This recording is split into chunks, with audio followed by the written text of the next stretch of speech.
मामी आज काय स्पेशल? अगं आज आपण करणार आहोत झणझणीत अशी ह्या तिखट सांडग्यांची आमटी. वाळवणामध्ये आपण तिखट सांडगे बनवले होते ना, त्याच तिखट सांडग्यांपासून आज आपण आमटी कशी करायची ते पाहणार आहोत.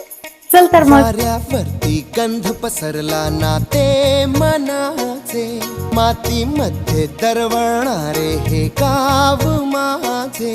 वाऱ्यावरती गंध पसरला ना ते मनाचे, मातीमध्ये दरवळणारे हे गाव माझे. जल्लोष